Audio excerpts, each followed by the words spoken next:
And this, folks, I think, is where the rubber meets the road. At least I hope so. Hope everyone can. Let's give a little refresh here. Yep, that looks good. You can completely see the branding. I hope, because I'm still on the trial, still on the determining if this is going to work or not for us. Give me some thumbs up in the chat to even see if this chat function is working. Yes, thumbs up. I'm all about it. All right. What's up, folks? Long time no anything, huh? It's been a long time no chat. Let's decrease the size of this thing because it doesn't seem to enjoy. There we go. Cool. Yeah, how's it going? I kind of want to see where everyone's joining in from. I mean, like, I'd be lying if I said I didn't have material here that I wanted to cover. Oh, that's weird. I have to, like... Okay, cool. So I can... Folks, I'm learning the features. Yeah, I'm using Ecamm Live, so this functions through Skype. I hope everybody can also see that I've turned memberships on the channel. So if you decide to become a member, and the prices are exactly the same as Patreon, you get access to special emojis, and then you unlock different badges depending on how long you've been a member, which is kind of cool. What's up, Jason? Hello to everyone joining. RN, how's it going? Broderick, what's up, dude? How in the world is Sydney? Christian, how's it going? Yeah, I can... So I'm learning how to use all of this software. So if I click this, Jason, your message goes up, which is kind of awesome. What's up, Daniel? I hope you're holding it down in Seattle too, man. It's not as crazy in Seattle as the media is letting it on to be. I've gotten a ton of DMs on that. It's not to say that there isn't some stuff going down, but, you know. Oh, cool. And I can zoom and resize this. Anyways, I'm learning new software. We also got fiber internet installed. I know that, like, OG Patreon people, like, they know the frustration that was live streams previous to this. But yeah, I wanted to give that as a pitch. Yes, there is just a new benefit to being a YouTube subscriber now. If you want to financially support here as well, that is...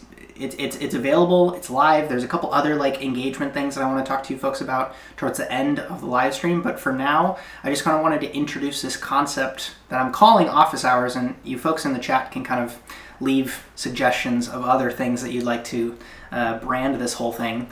But and you know, so my first topic that I want to chat through is what is office hours, and we're going to get into like covering a lot of things that are kind of hot and top of mind for, I'm sure, a lot of you. What's up, Isai? And Chef Holt, how's it going? Ecuador, amazing. Yeah, so office hours kind of evolved out of this feeling that I had that I wanted to engage with you folks a little bit more. The live stream function on Patreon was great. I intended it to be this thing where I wanted it to be a deep dive on certain topics. And what that has transpired as I've started to learn about more of these things is that I wanted to start writing more. And so I want that content to function as its own thing, but I want it to hash itself out publicly, yes, when I'm having conversations with you folks, but I want this office hours thing specifically to be something where, you know, I limited the coaching capabilities on Patreon so that people get 2 sessions a year. But I think that there's like moments in the week or during, you know, certain seasons of your life where you have a question and you want to join, and I want that to be something that if you're financially supporting me, you have the capacity to do. And so I did a poll on Patreon. Mondays worked best for most people. So I think going forward, we're going to continue to have Mondays be an office hours thing, at least once a month. And then if it becomes super popular, we will go forward from there. So first update, I guess, for everybody that's watching this post live stream on Patreon, they flipped sales tax on us, which is, you know, it's interesting. And I think that it's not a fault of their own, but they wanted us to make it known to our patrons that sales tax is a thing. And so this is me kind of letting you know, especially if you're watching this post the fact. I know that sometimes these Patreon news related things can get kind of long and rambly, so I wanted to start at the beginning so you get it out of the way right away that Patreon, there will be a sales tax on Patreon. So how that works is that I had to go into my dashboard and turn it on to let Patreon know that I acknowledge that they will be charging my patrons for sales tax. I don't think most people kind of like really care about it, but it's something that I have to keep track of at the end of the year, and so it's out there. You can read more on Patreon's blog if you want to know why I have to start charging sales tax now on supporting my content. And the cool thing about it is they let us go in and categorize whether or not certain benefits can count as sales tax, which I may or may not also then use as my benefit, so that your support goes a longer way depending on how I categorize certain things, or maybe just rework the benefits all around. Anyways, these as an alternate to live streams I think works better. And as you folks can kind of like leave questions in the chat and let me know kind of like how you think of this whole idea in general. I want to open it up to Q&A at the end, and so I can't promise I'm going to get to you like right when you pose your question, and I'm sorry if that makes you have to stick around a little bit longer in the live stream, but please drop your questions in if I can help you out with anything, or if you want to kind of like have a conversation with someone who's in a particular similar area of the world as you. I would of course love to see those coming through in the chat if you want. So that's done. Yeah, I had this amazing thing in 2019 where I had like the 10 to 12 people who are on the mentor tier of Patreon, and I would catch up with them every single month and kind of keep track of their goals and make sure that they're moving in the right direction and using the right kind of tactics, or even just framing things that were happening in their careers in different ways so they can continue to progress. And I miss that. Like, I was very happy that I removed it because it was getting to a point where it would no longer scale. Like, I was just getting like completely frustrated at the fact that I couldn't have more time to dedicate to this thing that I liked so much. And so this once a month, hopefully on Mondays when most of you folks have time off, to just come and stop by if you're supporting my content. Like, I'm really, really excited to have that be a thing. But yeah, I've also it's been very strange. I've hit this, and I apologize if this specific office hours turns into a mini therapy session, but I've hit this point where I'm at a reasonable audience size on YouTube, as well as I've had a couple videos that have frankly been good enough to go not completely viral, like in the millions of views, but they've gone to the extent where the people that are stopping by and commenting on those videos are not the OG, they're not the real audience, right? And so then you'll have people that will just comment negative things, which it brushes off my shoulders. Like, it's the internet, right? Like, I've chosen to do this whole thing. But I feel like when it's not then balanced with a proper amount of positive engagement with you folks, like the people who are like the however many people are in this live stream right now, I feel like it can become harmful. And so that's one of the reasons why I wanted to continue to do this, because I think it keeps me more in touch with the people who actually do, excuse my French, just give a shit. Like, you folks give a shit that you're coming in and joining in on these live streams. And so if I can use these as a way to remain more in touch with you and answer your questions and help you, like, that's exactly what I want all of this to be. So, I also kind of put out a post, I think it was in my email newsletter last week, as well as a little bit of a blurb on Patreon. I'm working on online courses, and I know that can kind of be a divisive term for a couple people. I've taken really shitty online courses, but I'm starting to understand the value of putting together courses, and I'm going to get into that in a little bit later, why I think that they're valuable. Let's see, once a month on Monday evenings, I talked about that. A lot of people, probably you might be wondering, I don't know if you are wondering or not, if there will be any sort of theme to office hours. I don't plan on having a specific kind of like direction that I want them to take. The term obviously comes from like university professors, right? Where they will have time when they will either grade homework if no one stops by, or work on a piece of research that they're working on. And if no one stops by, they're still continuing to be productive. But if someone wants to stop by, a student, and have a chat, that becomes that time that's made available for the students. And it's not me saying that like, you can only have my time during this amount of time, but it comes from me going to a place where I was realizing that my time didn't scale like I thought it would. So I'm hoping, and if we realize that Thursdays at 8 a.m. also work well for the people on the other side of the world, and it's actually beneficial for the audience, if I make 2 time slots available, we can go from there, but I want to start at least somewhere. So I will be doing admin work or writing menus for the week. I usually have Tuesdays as my menu writing day. I'm writing like 3 new dishes a week for this program that Voyager's Table, my company, is doing. But I will talk more on that in a little bit. But if you want to stop by during office hours, my time is all yours. And that's kind of the gist of it. And I hope that brings value to you. Obviously, this is like public on the main YouTube channel. Like anybody who is subscribed can join this. These will be kind of like only available for supporters going forward. But I think that there is also value just to show people who aren't supporting yet what they would get as a benefit. I want to do these maybe like twice a year as a public thing. You folks can let me know kind of like what cadence sounds good, because ultimately the goal is to make the people who are financially supporting feel like they're getting over and above and beyond value. But then also I don't want it to, I don't want like this kind of, I'm doing it clearly right now with the software I'm using to record this. Like I'm doing a free trial of it to see if I like it. And I want it to be available to people if they see like, oh, this is actually really cool. I would really get a lot of value from it. So then I'll stop back in next time. Yeah, a couple of things I wanted to cover here, just like publicly, put them on the channel. Another reason that like I'm using this time publicly because, and I'm not putting it behind any sort of paywall. I'm not making it a private thing that I'm going to edit and produce, but it's like issues that me as someone who covers the news in the industry, I haven't really covered a lot of things that have been going on in the news lately. And so, as we kind of continue, I want to make them public and talk about them now. Still, please continue to leave your questions in the chat, and we can get to them later. Update on COVID. I did my first in-person event 2 Saturdays ago, so not this last Saturday, but the Saturday before that. It was interesting. It was a backyard wedding.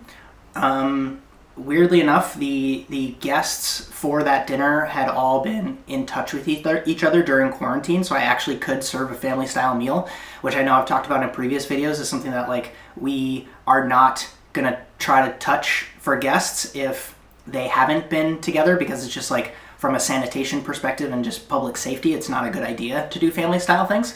So it was nice to execute something that I thought I wasn't going to be able to do for another like year or so until we get to a different place public safety wise. Seattle is still pretty boarded up. I know that there have been a lot of people who have been talking about the stuff that's been happening in Capitol Hill, and different areas of the US and the world are opening up in different ways. We have a couple of like retail stores open downtown, but most of the city's still pretty boarded up, and I personally haven't been to a restaurant to sit down for a meal since March, which, as most of you know, is strange for someone like me who is a weirdo and publishes videos of my meals out into the ether.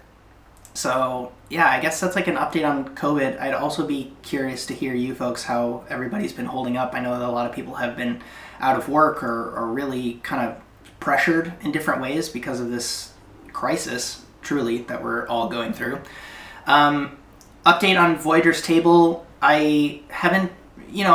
Voyager's Table is something that I still see, and continue to push forward as like, it is a business education for myself. I came to the realization as I started to do pop-ups and do things on my own when I came back from Europe and moved to the US, that I was like significantly out of my depths as like an entrepreneur. Like it's the same thing with like my initial culinary education, right? Like I knew the science behind making a hollandaise, and I knew the techniques and the methods by which and the ratios, and I had all this stuff memorized, but the second that I got on the stove with a whisk and some egg yolks, that's when the rubber hit the road. And the same, I don't know why I thought it would be different. Maybe it was because I had like some real work experience, but like the same exact thing happened with entrepreneurship when I started doing pop-ups in Seattle. And so I couldn't be happier that I met my business partner who has tons more business experience than I have. And Voyager's Table is like my real world business education, as well as the ability for me to learn how to scale, like not just my food, but like my professional ideas and kind of like the culture that I want to see in the industry, right? Like we say we're a hospitality business because we do in-person events for people, but it's effectively a little bit different in the fact that it's also so client facing, and we do things that aren't specifically food focused sometimes. Take like some of our partnerships we take with Global Citizen in New York every single year. And so I didn't do a ton of sharing or kind of like pontificating about Voyager's Table, especially when like the pandemic really kind of like started to go, is because I didn't know, frankly, if we were going to make it or not. And it's like, it's still, I feel like a lot of people can resonate with this. It's not completely certain whether or not you're going to come out the other side of this going into like 2021. I think a lot of people have not completely written 2020 off, but I think that it's a very interesting kind of frame of mind where like I went into crisis mode because like we're not a big team where it's like 5 of us, right? And so when the livelihood of your business is threatened, I think it's not, what I didn't want to do is I didn't want to say, guys, it's going to be fine. Like everybody's going to be okay. We're overreacting, because information was constantly changing. We joked about it in our team where it was like, we would go from having a complete dialed in plan of how we were going to move forward into the next week. And then on that Thursday or on the Monday going into that week, we would receive new information, whether it's like from the county, from the federal government, from like public safety experts, or just like the SBA, like the loans that we were going to get as a business. And then we would just joke that it was like all that work was just like completely just wipe it clean. Like, let's start over again. And so that was a very, very interesting experience. And I'm really looking at my experience with just being part of a startup. Like I co-founded a startup. That in and of itself, like if I'm looking objectively, if I, as much as I can to try to like get out of the washing machine and look at how is this going to benefit me going forward, I don't see myself not having some sort of like business related interest going forward in the next kind of like, I don't know, 2 decades of my career. Like I see it being there, a presence. And so whether that's me running the business myself, me kind of like being a partner, kind of like strategic direction person in that business, or investing in businesses. Like I'm not there yet, but that's a place that I have acknowledged personally that I want to get to. And so I think that Voyager's Table is one of those projects that's going to no doubt be a catalyst in that process. And so I think I'm semi-suffering from a similar thing that happened when I started cooking. It was like I didn't put out a ton of content because I didn't feel like I had that much valuable tactical advice to share. And you know, I give the prescriptive advice, and I have like tons and tons of videos on my phone of like early days, we call it garage days processes, where it's like I'm documenting as we go because I do want to share the kind of trials and tribulations. But if anybody is confused as to why I don't talk about the day-to-day at the business that I help run, that's why. It's because I want to get to the other side, and then I want to be able to give advice for like different stages on the path. Like I will probably, as I change from being like a co-founder in a business to then either, there's this great article I read, Nathan Barry, who's the founder of a company called ConvertKit. He has a great article on the ladders of wealth creation. And it was the first time when I saw it, and I'm a visual person, it was the first time when I saw these concepts that I'm kind of like dealing with laid out in this visual way. And when I saw them, I was like, okay, so to give that as context, as I move again to a new ladder, I can then take a look back at this chapter in my career and then give advice on it, similar to basically what I'm doing with cooking professionally. So I hope that kind of gives clarity on like, what is this Voyager's Table thing? Like, why do you never talk about it so much? It's like we've been in crisis management mode. But it has been very, very interesting because I observe that we went from a consulting business, basically, a hospitality-focused consultancy business, to a product-focused business now. Because we're delivering kits to clients. I taught my first large-scale cooking class. I've taught 2 of them now. Last Friday was 40 in the 40s of people, and the one before that was 53 people, I think, attended, which is very, very interesting. And we were in charge of delivering the ingredients for those events as well, and facilitating all of the scheduling and making sure that the right person was highlighted on the video call. It's a fascinating. I feel like I'm getting half a decade of business experience in 24 months, which I can't overemphasize enough the positive value of it. So I hope that answers any questions. If anybody has anything that they're curious about or I haven't been super clear on, I'd also love you to leave those in the chat. I want to talk about Black Lives Matter. One of you folks, a black business owner, specifically reached out with a couple of voice messages to say things like restaurants shouldn't be political and that they should be kind of void of, especially on social media, sharing their thoughts on world events, because they should be places where people can escape and enjoy food, right, for pleasure's sake, hedonistically.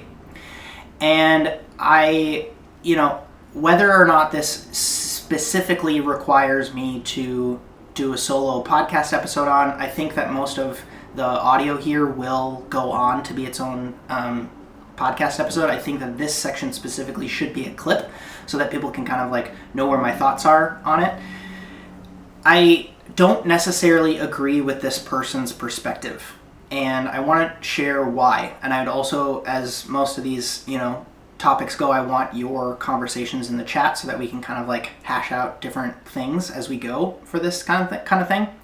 But there's that saying that I think is a little bit beaten to death, but I think that it's important to kind of state here, which is the statement of if you don't stand for something, you'll fall for anything. And I think that it can often get twisted into giving people this self-righteous nature to stand up for things just because it is something to stand up for, not because they necessarily completely agree with something that this specific cause. But take that for what you will. But then also, because of the kind of current state of things, I think, and this is one man's opinion, is that your team and your customers need to know where you stand on certain things.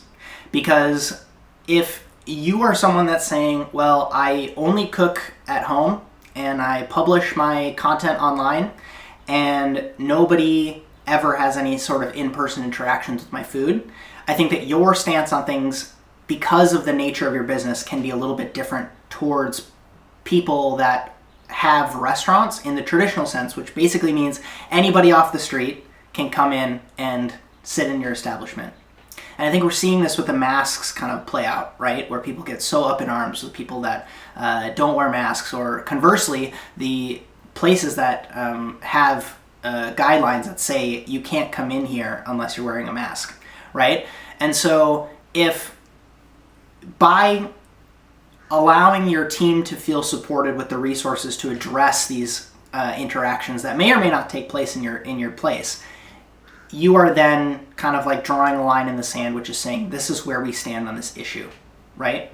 And the heartbreaking part about it is that it's become so political, right? And then you extrapolate that to saying politics has become this thing that at many points, for a lot of people, and I'm not saying this is true of everybody, but it's become a my team versus your team kind of debate. It's no longer become about the ideals or the proposals or the kind of long-term goals of these sort of initiatives. it's very much so become, if you're not on our team, you must be not just on someone else's team, but you must be the worst possible human and moral embodiment of that other team, right? And that's where I get frustrated with all of this, where it's not like, why can't, and there's a lot of people who will speak on this much more eloquently than I do, but I have been doing a lot of learning, and I want to talk about that in a second. But Sam Harris has this quote that he mentioned on episode number 207 of his podcast, if anybody wants to listen to that. Quote, "It is no question that conversation itself has become dangerous," end quote. And I think that that's very important. I think the people who have been listening to not just this podcast, but this entire channel for a really long time have been kind of like almost bored to death. Like it's could arguably become a meme that I pitch so hard for, even when I talk on the smallest of issues. Like, I want to hear your perspective, because then at least it can become a conversation, as opposed to just me talking into a mic, like spilling my opinions or my thoughts, or sharing the facts followed by whatever I happen to think about it at the time. And so, like, I really believe it's the best way to work these things out, conversation, right? Or at least incentivize our collective understanding to move forward in a progress-focused way, right? I just think that, like, team kindness should be the goal. It should be focused on being kind to one another, and it sucks that insert group of people or insert belief system can then completely cause someone who would normally be kind to not be that. I think that's very interesting. So, yeah, I think the other thing that I have here in my notes is to be clear about what you're talking about. So be clear about, like, I want to know when you're actually calling something racism versus when you're saying it because it's something that you read or something that you heard. And I think that that's why it's so important to have these conversations, because we all dealt with it, right? Like, we were all so, like, we were just at home for the longest time. And the only time you interacted with people was, like, either like this, like a video call, or like you went back and forth with them in some sort of social media type of messaging system. That's not always the best way to carry nuance or have good conversations. And I'm happy to see that some of you have been, like, doing some real educated learning and trying to get a couple different sides of the coin on this stuff. But it's like, I heard this great thing on Joe Rogan's podcast where he says it's important to distinguish the difference between the "I did it and you can too" kind of philosophy behind, like, people saying, oh, well, it's not that hard, because, like, I was able to become successful and raise up out of this whole thing if they started in a bad place, versus the kind of hollow, pull yourself up by your bootstraps advice that can often get blanketed towards people without any knowledge of the kind of, like, systemic oppression and, like, racism, the real racism, that causes people to have a disadvantage starting out. So I hope all of this is kind of, like, making sense, and please, if I'm not being super clear, leave it in the comments.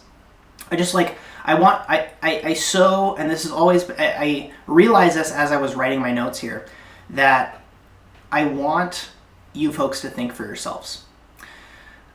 Like, that's why I structure the podcast in that way, where it's like, here's the facts, here's my opinion, now what do you think? I want you to think for yourselves. And I hope that you can come away from, all of us getting this kind of, what is the quote, is like decades happening in weeks, like all of this stuff that we're all seeing happen right before our eyes so tangibly. That you're able to kind of take that, what is that, there's a Charlie Munger quote that says something along the lines of, he won't argue against someone on something unless he can state their argument better than they can. I think the technical term is steel manning. And, like, we should all kind of, like, reach for that. We should all strive towards being able to do that with certain issues. And there's another kind of combination of people, Brett Weinstein and Sam Harris, also who I mentioned already, being explicitly clear about what things mean versus what the mob mentality kind of takes and runs with. And we're all guilty of this, right? We see a bunch of people up in arms about something and we're like, oh yeah, of course I should be angry about that because so many other people are angry about it. Yeah, just very, very interesting. I keep seeing this, perfect questions coming through. Okay, so happy. So on that point, and to kind of close out this conversation, I basically spent 3 hours on Saturday and a couple more hours today listening to debates on this topic, and that's why I'm kind of high strung on this idea of like truly understanding both sides. Like, don't fall victim to just completely getting indoctrinated by one set of ideas constantly. I just don't think it's very, very helpful, especially in this time when it's like people can become so inflamed and up in arms about certain points of view. And I think that you're doing yourself a disservice as kind of like a citizen of the world if you don't educate yourself and spend the time to really like dig into these things. And I can leave some links to inspiration going down here. What else do I have in my notes here? Yeah, George Floyd's death was horrific to watch, and it was just a month ago, which is bonkers. And what's been glaringly obvious in the new points of view I'm being made aware of, and the stances that people have that I see going around on Twitter, and the history that's involved, all kind of like colliding and clashing right now, is that I still have a lot to learn. And I've really enjoyed that process because you folks know I'm like all about the improvement game, and not just learning for sake of having facts to spit out, but actually being more empathetic so that I can function better in different situations, right?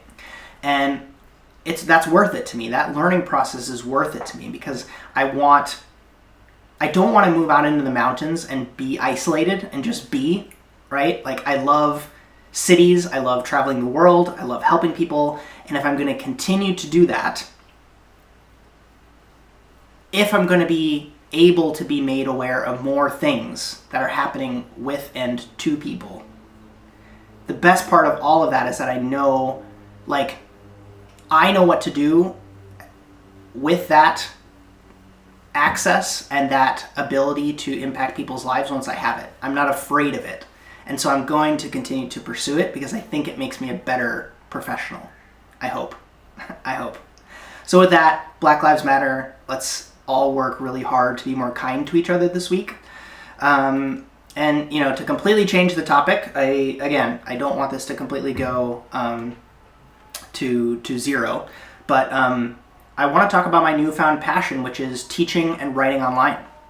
And this comes from a business partner duo named David Perel and Tiago Forte. I've tweeted about them a bunch. If some of you don't kind of follow me on Twitter already, you should. I've been tweeting quite a bit lately, more than at least I have. Not like the number that people say that you should tweet to kind of actually start to grow a following, but compared to my normal cadence of tweeting, I've been tweeting a lot more. And if you want to get engaged with that kind of stuff, I'd really encourage you to follow along. Tiago has a course called Building a Second Brain. And the idea of it is that we, as kind of people who consume information, should not then rely on the kind of like thought processing organ in our heads to keep track of all that information and be able to call upon it at a moment's notice when we need it to create something or to communicate something. And so the idea behind it, and I've spent a lot of time using a combination of Notion and Airtable. Airtable more so on the culinary side for you chefs that are interested, but then on the business side, using Notion to keep track of different ideas as I consume them. And it's completely changed how I've thought about what Tiago calls personal knowledge management. A la, if I want to write an article on, so being creative and starting businesses in the hospitality sector, I could start by opening up Microsoft Word or Google Docs and have a blank canvas, or I could, and I'm not gonna dive into it now because it's still continuing to evolve, and it's a little bit like, it's mine, so I know how to read it. I can't show it to you and you can then look at it and say, oh, that's interesting. The basic premise of it is an Airtable functions similar for me.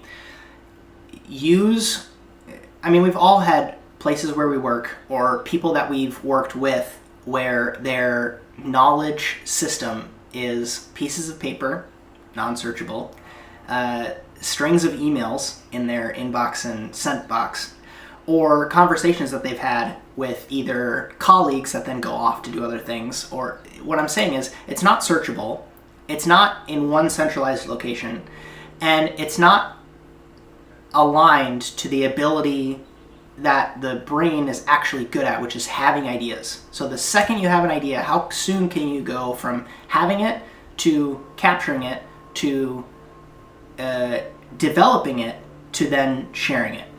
And that's what this whole thing is all about. And I became incredibly fascinated by it, and I went on a deep dive. I didn't take the full course, but I took a lot of the principles and basically kind of made my own.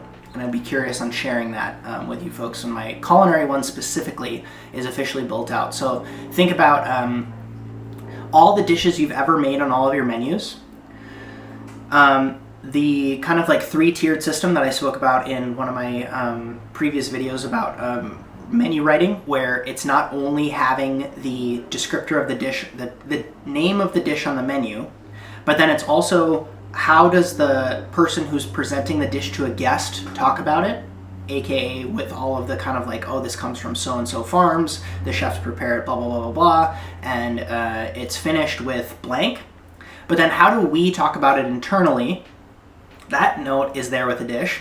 And so as I was building this out, I started to see how complex our work actually is from a knowledge management perspective.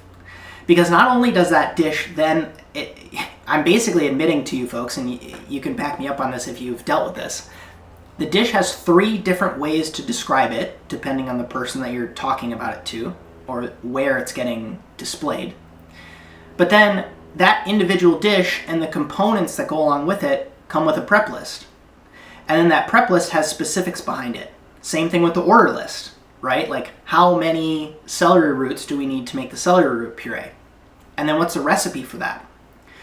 And then in my business specifically, we work with a rental company a lot to do events in different locations because every single one of our menus and every single one of our proposals is custom. And so then from my perspective, what does this dish need from what is it getting served on? And this is more tying it to the kind of traditional restaurant. What plate does the caviar dish get served on? And then in addition to that, what kind of place settings go with it? And so this is becoming a full suite of kind of very interesting, oh, well, these are just conversations we have, but it's not actually recorded anywhere, so that if I say, okay, we're going into next fall, what were we doing last fall, and how were we kind of thinking about it? You can lose countless hours poring over this information again because you haven't done the work required to capture it in an effective way. And so that was fascinating for me as someone who was just I started thinking about it personally, personal knowledge management, and then I started to think about oh, well, what does culinary knowledge management look like?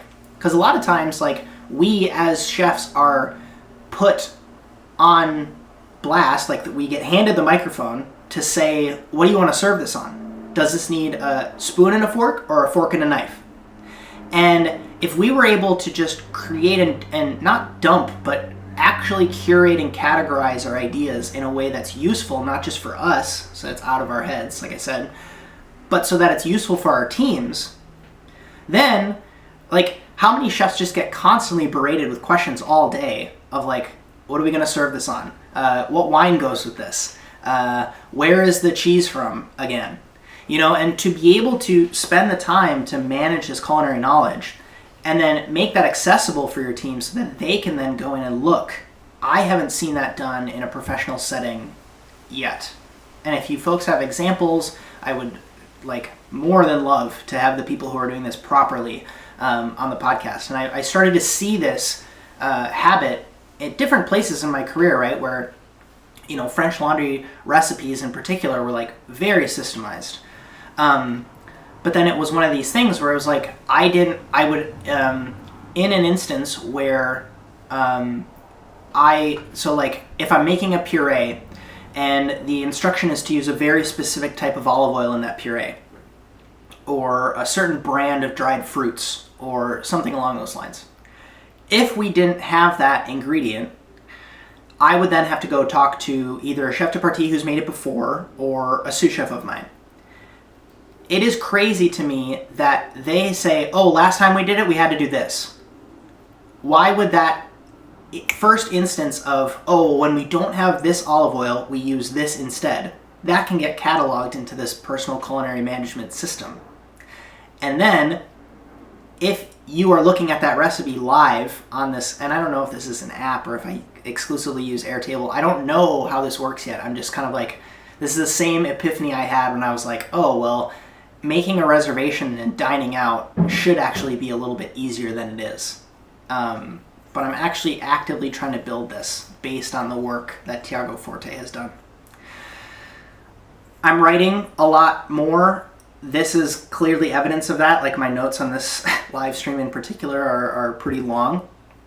And I think that's great. But I've actively forced myself to get out of this negative self-talk that I've had for a while, which was that I'm not a good writer. And it came to light when I would look at the scripts that I've written. I think I said it on one of the last podcast episodes I did, where it's like, when I write an Emulsion podcast episode where I literally write all my stuff and then I read you folks basically what I'm trying to say, it's like 5,000 words, like between 5,000 and 7,000 words. Same things with when I'm writing recipes every single week for this product that we're delivering to people in Seattle. It's like, I think it's like 3,500 words. And I do it without any editing. I do it because I clearly understand the information and I'm able to communicate it through a keyboard, right? So it's like, I can't have both. I can't say I'm a bad writer, but then also pump out, like, I would argue between emails and all this stuff, over 10,000 words a week. They can't both be true. Because if I was really bad at writing, I probably wouldn't have this job doing things that are writing. And so I overcame that, and then I started to kind of think through, like, what do I want to write? So the idea that I'm hoping to have going forward is that the process by which videos make it into your YouTube feed look a little bit different. So the idea being, first, I either tweet about it or share it in my email newsletter. Shameless plug for both of those things. You should be on my newsletter and you should follow me on Twitter. Then I get a little bit of feedback on those on those systems. So I get feedback on that idea, the nugget of the idea. And I hash it out with a little bit of you folks. Again, back to conversation. I want to have conversations about these things, poke holes in my idea. Then I refine it a little bit, and then as I'm writing about it, it becomes an article. And that article gets shared on my personal website. Call it blogging, call it writing essays, call it whatever you want. That then hopefully gets either shares, comments, or it falls completely flat on its face. And if it falls flat on its face, I need to re-workshop that idea. I need to do better.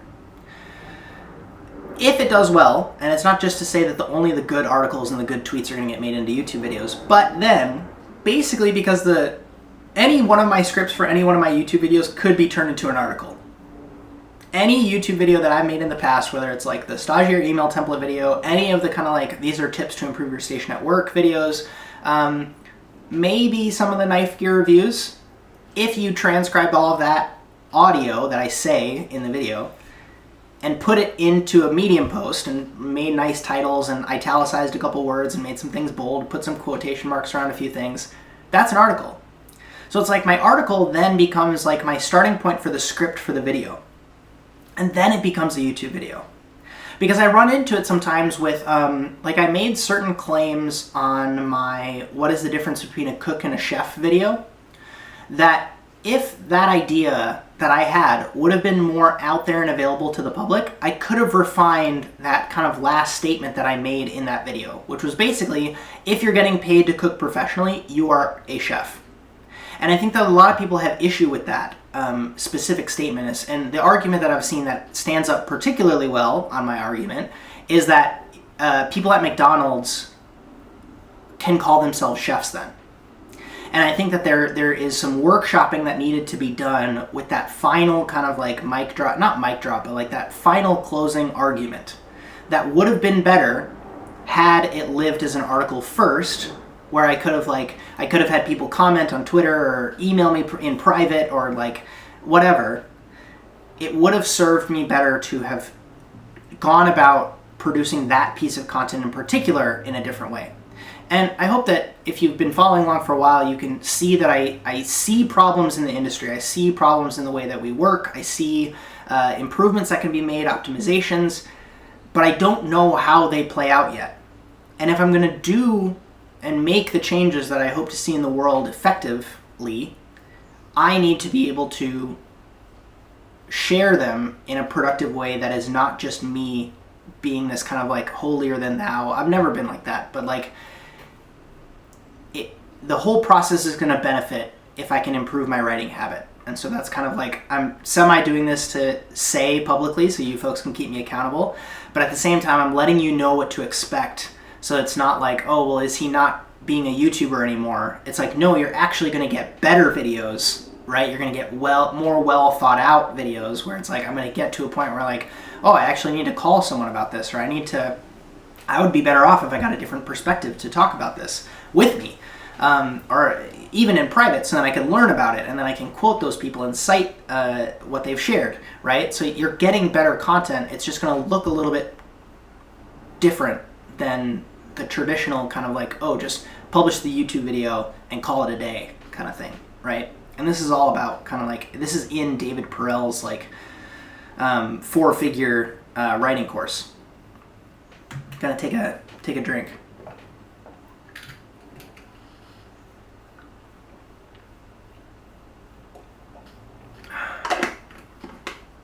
All right. Yes, more interviews. Loving the chat, you folks. Okay. I think it was the vlog that I made in January. And you folks can correct me if I'm wrong. Where's my LaCroix can? There it is. Should look at the camera, huh? The vlog that I made in January, kind of like addressing why I wasn't super psyched to make YouTube videos, I think has kind of been reinvigorated by this newfound, not just process, but like understanding that I think a little bit differently, and that's going to be met with some disagreements, and I have this desire to put positive change out there, and it's not always going to be met with I don't know why I'm wearing these headphones. They aren't actually giving me any audio feedback, so I'm going to take them off, and you folks have to tell me if the audio goes to shit. So yes, I was feeling in a funk basically all of 2020. And then, of course, we get this global pandemic and the riots that are happening in the streets, not just in my city, but the entire world. And it was not a very good environment for me to get back on the horse. But I'm very glad that I was able to acknowledge that I was feeling in a funk. It also really helped me to put out the episode that I put out, which was addressing depression and anxiety. That was very, very helpful for me. And so the other thing that was coming along with that was I think most of you folks know this story, but I'm gonna share it. Arguably semi-racist fisherman story, because people tell it from like Mexican fishermen versus Chinese fishermen, which is unfortunate, but that's how it goes. But the idea behind it is that there is a wealthy business owner who comes to, we'll call it a Mexican fisherman, and he says, "Hey man, what are you doing?" And the fisherman says, "Oh, well, I'm sitting here on my afternoon drinking a beer, catching fish that I'm going to cook with my family, and afterwards I'm going to spend the night with my kids." And they say, "Oh, well, what if you got 2 fishing poles?" And then he puts out 2 fishing poles. And then they say, and then the fisherman says, "Well, what do I do with this extra fish?" And the businessman says, "Oh, well, you sell it for profit." And he goes, "Okay," does decently well with that. Then he gets a small fishing boat, and it goes up and up and up until he's telling him about this grand vision he'll have for basically having a fleet of ships that bring in a bunch of fish and sell it for a bunch of money. And the fisherman says, well, why would I want to do that? Or he goes, what will I do after I have that? And he says, you will sit on a pier in the afternoon drinking a beer, catching fish, and then you can go home and cook it with your family and spend time with your kids. And I was, quite honestly, if I'm being very honest with you folks, I was feeling a little bit of that going into end of 2019 particularly. I was like, my business was growing. I kind of had like this audience, which was amazing. And I had a set of skills where I didn't feel insecure doing the work that I was doing. I was about to, I'm still getting married in the fall. Like, I had found the love of my life, and I didn't have any financial insecurities. Like I said, I felt satisfied in my work. I was happy I was like friends with the people that I was working with. And I got to this point where I was like, I started to look at all of it and I was like, should I be either more grateful for this, or will pushing for more sabotage myself? Does that make sense? So it's like, if I continue to like say, oh, I need more YouTube subscribers, I need to make more money, I like got rid of a bunch of my stuff. Like, I was just like, I had this overwhelming sense. I was traveling enough. I could go see my parents. I was like, I felt very content. And that's weird for someone like me, you know, because I was especially early on in my career, I was so ambitious, working tons of days for tons of hours for very little money. And I got to this point where I was like, I felt like that fisherman in that tale, in that fable, right? Where I was like, why would I push for more if I have basically what I need? Because then it comes to a conversation of like, well, why do you need more subscribers? Wouldn't that work be better served like hiring more people and creating more jobs within your company, right? Like, it then becomes like this, oh, well, I would want to give back more. And I think that was ultimately harmful, because I got to a point where I could understand that I was resting on my laurels a little bit. And again, I'm sorry that this is turning into a therapy session, but you need to understand why I was feeling the way that I was. And maybe if you folks get to this point, you can call this as a story. And again, I'm not saying that this is like, oh, you should listen to what I did and do exactly what I did. But it's like, this is how I'm processing going through and having these feelings, right? So I was like, it was also like this weird confluence of like what I did online not matching with what the state of the world was, right? Like, the news cycle was so much. I think a lot of you probably felt this at certain points. I didn't feel like covering industry stories that were basically sharing tragedy after tragedy after tragedy, and pontificating on it from my perspective wasn't doing any good for anybody. And it shows by the fact that like no one was actively saying, Justin, we miss your perspective on these sorts of things. You didn't need it. Like, you didn't need my perspective to tell you what was happening in the world. Does that make sense? And I'm happy that I'm covering it now, because it's like, hindsight's always 20/20, whatever. It was also like, this place called Episodes were feeling silly to make, because it's like all these restaurants were closed. You couldn't, like, I would go onto the website to get the link for the restaurant's website to put in the description of the video, and there would be a pop-up that came out that was like, we're closed due to COVID-19. Our team can't wait to serve you soon, right? Like, how heartbreaking is that? So it's like, I have two This Place Called Episodes, one from Benelong in Australia and one from Ga in Thailand, which is also like, I don't even know if I want to make that. Like, because like, the team from that restaurant was so gracious to us, because we went in March, basically as COVID was like sweeping the world. And it was us and one other couple in that restaurant. There was 2 people that night on the books. They lost basically all of their revenue for that night. And it was horrible to watch. But then at the same time, they didn't hold anything back. We got the full amazing experience from this restaurant. And it was one of the most, like, clearly point of view like, it had a point of view on Indian food. And most of you folks know that that's, like, one of my biggest points of contention with Indian food, is that I don't think fine dining Indian food has reached the point where I've seen enough good articulations of points of view yet. And this place had it. And the team was super friendly, and they let us take a picture with them and all this stuff. We were the last people to leave that restaurant, because we were the only people in that restaurant. And it felt so silly to make this place called Episodes. So I wasn't going to do the podcast. I wasn't going to make this place called Episodes. No one was at work to take advice style videos, right? Like, if I could tell you, oh, here's a couple things that you can do to improve your performance while you're cooking on the line or managing or whatever, nobody was working. So it was like, that felt really silly to make. So it's like, pick any style of video that I would normally produce and put on the internet. And it was like, it seemed kind of not redundant, but like counterintuitive. It felt like very like, get with it, like, look, read the room, dude. You know, like, no one's at work. Restaurants are closed. It seemed very silly for me to try to make content.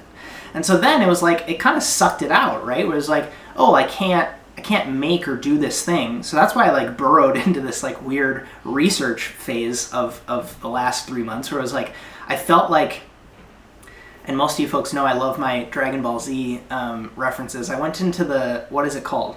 Someone put it in the chat. The chamber that Goku and Gohan went into to like train, where like time passes more in there. So you can get 10 years worth of training in like 3 months.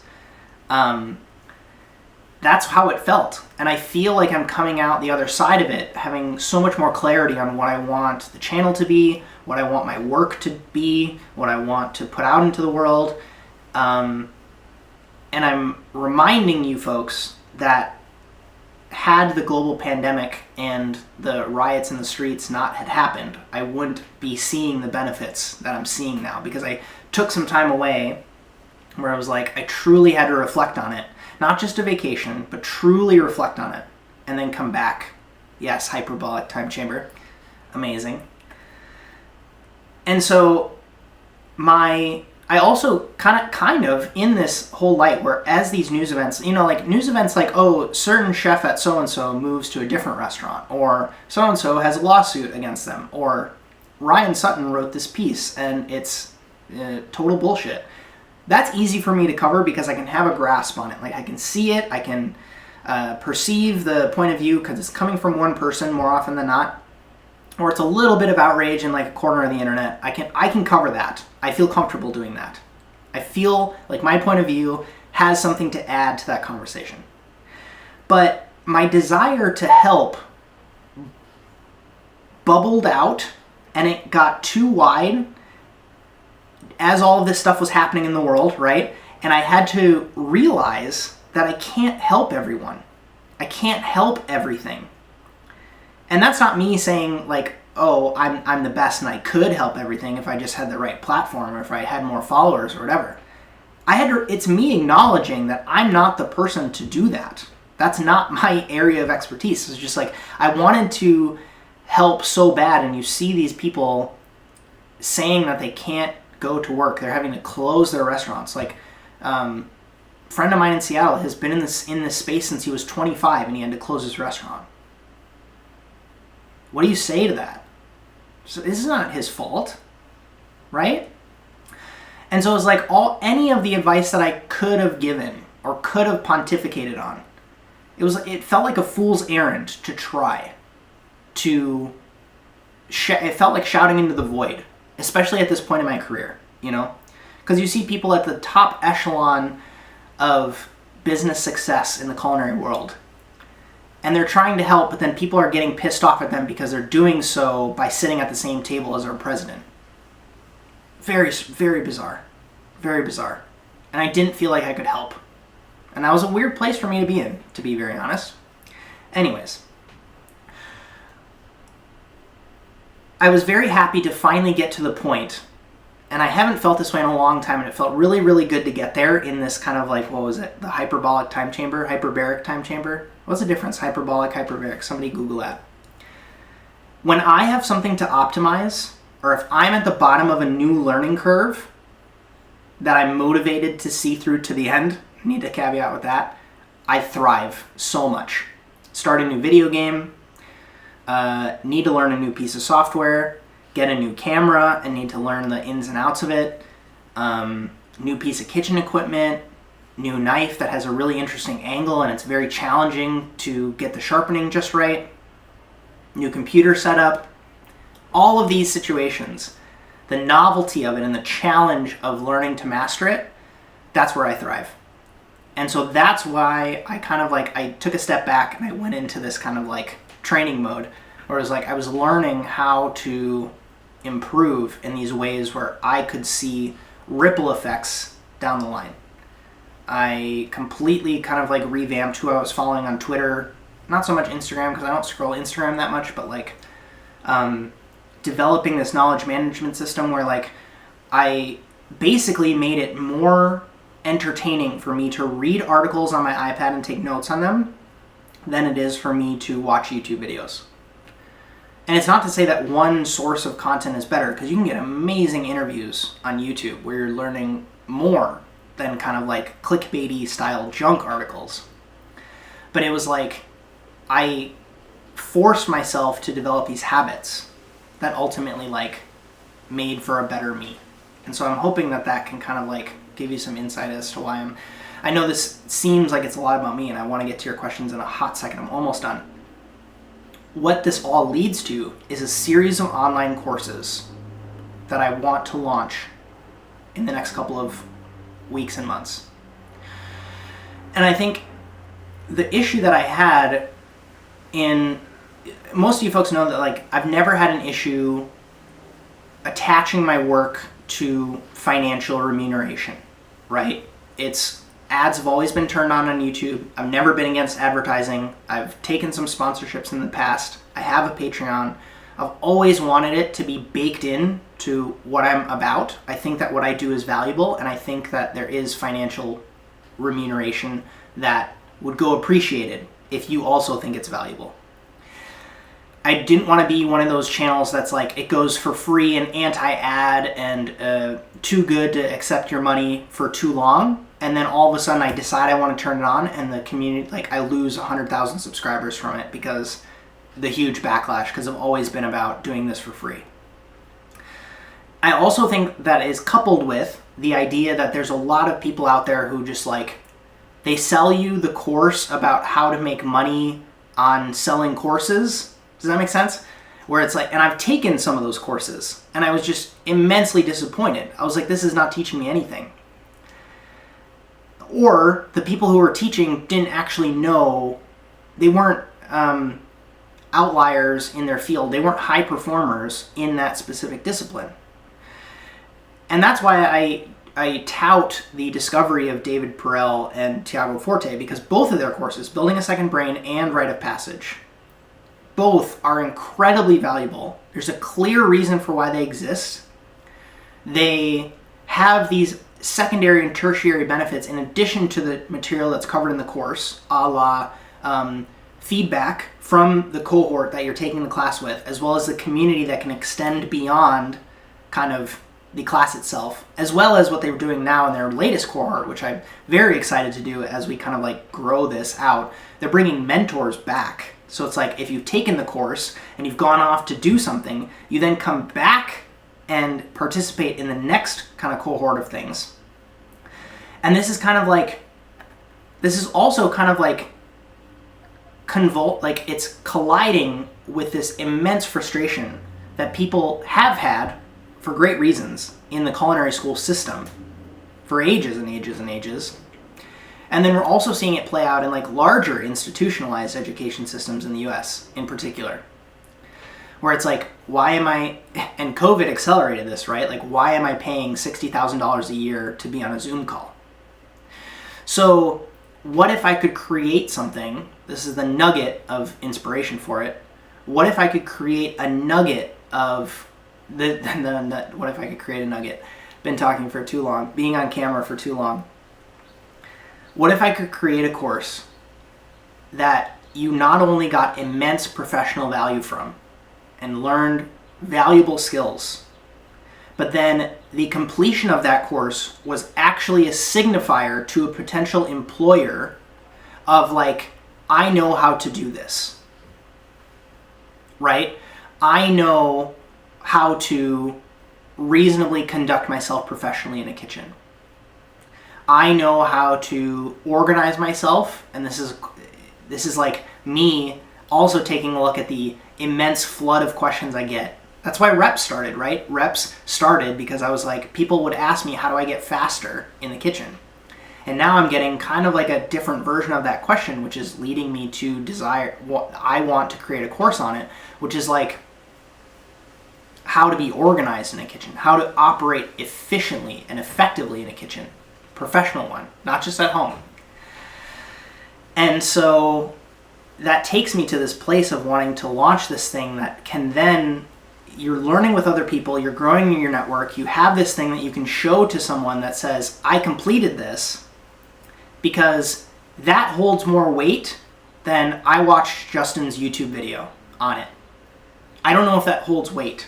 Some of you, that only makes sense if the person that's hiring you also knows who I am and finds the content that I put out to be valuable.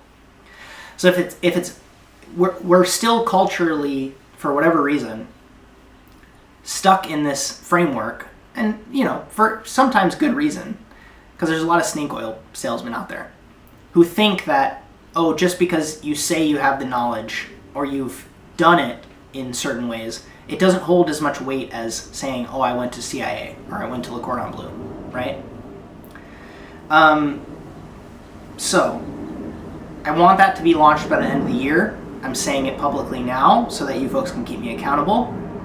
I think that also kind of leads into, and this is, part of me having the culinary knowledge management system, which is not a very nice and rolls off the tongue way to say it. But the recipe database is also one of the questions that I get a ton of emails about. And I think what it did, me launching that idea and that kind of program and ultimately having it fall off the rails, I'm sorry that it did fall off the rails, it just became too much for me to manage. And the people, again, it's like I have such good ideals for things being free. But for whatever reason, by putting a dollar amount attached to them, like I had this idea like, oh, members of the audience will keep track of the recipes and do it. What I should have done is I should have created a system that I hired an assistant for, that I hired someone to manage the recipe database project. And just by me putting a dollar amount to it, it would have made it real. Same with the courses, right? And the videos, right? When you watch it for free, it becomes something that you can write off, and it becomes this thing where like, oh, I did that thing. But when you really you hit the buy button and you input your credit card number and you buy it, all of a sudden now you have skin in the game. There's whole books about this concept. And so as I'm starting to move forward and launch these own projects, I'm not only asking myself, how can I have skin in the game, but how can I have the people who are either working on this with me or who are getting value from it to also have skin in the game? Because I don't want it to be this thing where like, oh, well, there's all this advice on YouTube that I put out, but it's like you watch it and you just kind of never act on it. If you're surrounded by people who are also going through the same thing that you are going through, it's not only going to make the course better on the next round through, but it's going to make your experience of learning that thing even better, because it can be incredibly isolating being in this industry, especially as like a chef who's going around staging, trying to like get their resume built up. You're constantly basically alone until you go into a new restaurant and then you make friends, right? So that's kind of like what I'm working on, what you can expect from me over the next couple of weeks and months. I'm going to scroll back up and I'm going to ask questions. I hope that the mic quality is still fine. Let's see, what do we got here? What do we got? I'm here for questions. Dreaming of having a pop-up restaurant. It's not easy. There's a reason that there aren't that many that exist. I think the best iteration that any of us have seen from it is Next in Chicago, where it's like the menu changes every quarter. Thoughts on inspiration versus appropriation in recipe writing and cuisine? Does it exist? Can I add this? Yeah, perfect. See, look at this software, folks. I think that appropriation can exist if and when you decide to call it authentic and or drawing a direct line back to the source. And when I say that, I mean, like, we saw that whole article that I covered on the podcast of, like, Gordon Ramsay and Andrew Zimmern having their concepts where it was, like, Andrew Zimmern's was called Lucky Cricket, and he was, like, truly authentic Chinese cuisine based on my time traveling the streets of China, blah, blah, blah. That is not correct if you are taking those ideas, those traditions, those culturally rooted kind of ideas, serving them to a different audience with different ingredients. And does that make sense? I think that inspiration, we can argue, is constantly getting, like, the easiest kind of like place where this falls apart is the fact that, like, what is it, 400 years ago, Italy didn't have tomatoes, you know? So at what point do we decide that it's tradition versus, like, oh, well, this thing came to us and we decided to make the most of it, or we started making this thing out of necessity? So I say it somewhere on my website, I think, whereas, like, I don't shy away from the concept of fusion, because the second that you say you are going to be rooted in tradition, you then have to decide it's this time frame that I'm going to be snapshotted in. Because if you're saying something along the lines of, I'm only going to cook Italian food from southwestern Italy between 1798 and 1847, then you're boxed in creatively, right? Because there are only so many things that check all of those boxes at the same time. And so I think you can get yourself trapped in this thought of, like, oh, well, either one, I'm never going to create because you're like, I don't want to steal from other people, which is kind of a fallacy. Or two, I'm never going to create, or everything that I create has to be in this box, and then you're never creatively fulfilled. So we have to be somewhere in the middle, all of us do. And I think that's okay. I think the other thing that, you know, gets talked about quite a bit, which I kind of had turned on its head, I wanted to share this concept, maybe in a video, maybe in an article, is Derek Sivers, who is like a writer, he talks about this concept of not actually giving credit, because he is convinced that if he says an idea, if he has a thought, it is an amalgamation of probably 4 or 5 different concepts that he has then ingested, kind of like spun it in his head, and then he's said it in its own new way. And in the idea itself, it's coming from Derek Sivers. If you were to ask Derek, hey, that quote that you said about blah, blah, blah, blah, blah, blah, blah, where did that come from? He could tell you where it comes from, but he then doesn't have to have the idea and then say underneath that quote that he put on Twitter, CC Naval Ravikant, CC Tim Ferriss, CC Brene Brown, CC like all these other people. Like, he doesn't have to tell you every little string of where that idea came from. He can if you ask him, because he knows, but by presenting this as an idea, you don't necessarily have to say this is where every single little bittle thing came from. Because at some point, it's like you created it, you made it. I think where we get into a trap is where we see like the like Frantzen in Stockholm doing the Rubik's Cube idea, which is not their idea, but they got a lot of recognition from it. I think that's very, very interesting.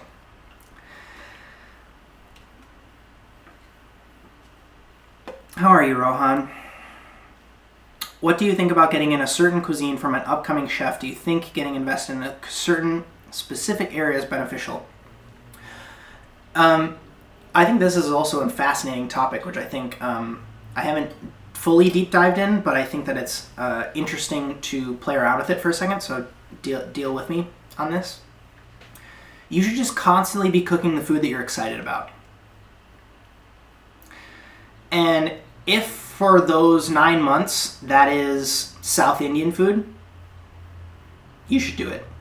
If for 2 weeks you want to explore hot chicken recipes or go through making like 16 different types of enchiladas, you should do that.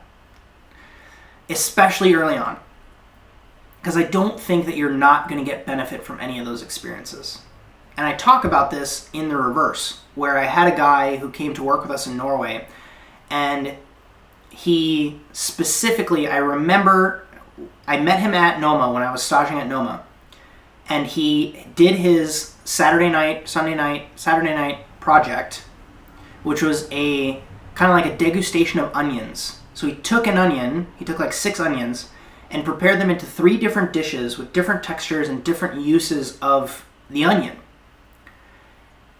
And there was maybe like 4 or 5 projects that were presented that night, and his was the only one that Renee said was a good project. Like he visibly was like fascinated by what this guy was making. And so when I became a sous chef at Lysverket in Norway, my chef was like, is there anybody that you know that's interested in kind of like this new Nordic kind of cuisine that would want to come on the team? So I messaged this guy because we were friends on Facebook. And he was like, I'm actually in London. I'm really interested in coming out and working with you guys. I happen to be wanting a visa right now, so blah, blah, blah, blah. And he came out to work with us, and he was horrendously bad as an employee. And it all comes down to the fact that he was a vegetarian. He himself ate vegetarian. And he was coming to the west coast of Norway, where our only goal as a restaurant was to highlight on the west coast of Bergen fish and shellfish producers. So he wouldn't taste the food. Sometimes he would, but he wouldn't taste it to a point where he would want to improve it. He would taste it so that he could say that he had tasted his food. He wasn't excited about the food that we were producing. And so what that led to was uninvestment, lack of motivation, and not any connection to the work that was being done. And so that's why I'm full on the kind of like the idea of being, if you're excited about a certain cuisine from an upcoming chef, go work for them for a little while. Because if anything, you're going to learn, I don't really actually like that. That's way better. And, this is like keeping into account where like, I don't want any of you folks to be the person that just bounces around because they can't seem to commit to a certain chef or a certain restaurant or a certain cuisine. But like, we do this because we love it. Most of us aren't in this for the money. And so if you're not loving it and you're also then not profiting from it, why are you doing it? People will often get this conflated in a lot of chefs talk about this where it's like, oh, well, I loved the grind and the working and the whatever. And it's like, that has to be in conjunction with loving the work that you're doing. Because if we're all just about work, there are ways to calculate that and you're never going to win. Because someone is always going to be able to completely put their family life and their professional development and their sleep and their health on hold to work more than you, right? So it's like, again, it comes back to this whole thing I was talking about of like, be clear about what you're talking about here. Think for yourself and don't kind of like go with the mob mentality just because. Yes, Tommy, I'm all about this kitchen knowledge management system.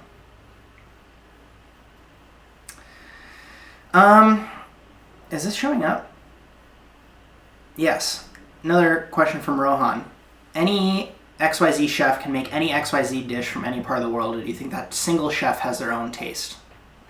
Well, so unless that single chef is going to be behind the stove cooking every single plate of that dish that goes out there, that argument doesn't have any legs because they're going to have to teach somebody else to make it, right? At some point in time. And so the argument then becomes, well, who then has the capacity to make that dish? So like, I think what I'm trying to say is coming up with the idea of the flavor and the execution, those two ideas that I talk about all the time, deciding and refining the flavor and the execution of that dish, and then coming up with a system-based way to execute it over and over and over again, that can maybe only be one person. But then the person who's going to do that day after day after day may or may not be different than the person who came up with the idea, right? And refined it and made it into a thing. I think we need to get away from this idea. I mean, like, Ivan Ramen is the clear kind of like way of approaching this, right? Hello, Andre from Portugal. No one can be you. That's very true. They talk about this a lot in just all things creative and going out and being, doing your own thing, where it's like nobody, by definition, can have the same experience as you. The same, even identical twins, right? They were not inhabiting the same space at the same time every single moment of their lives. And so, yeah, just think through that.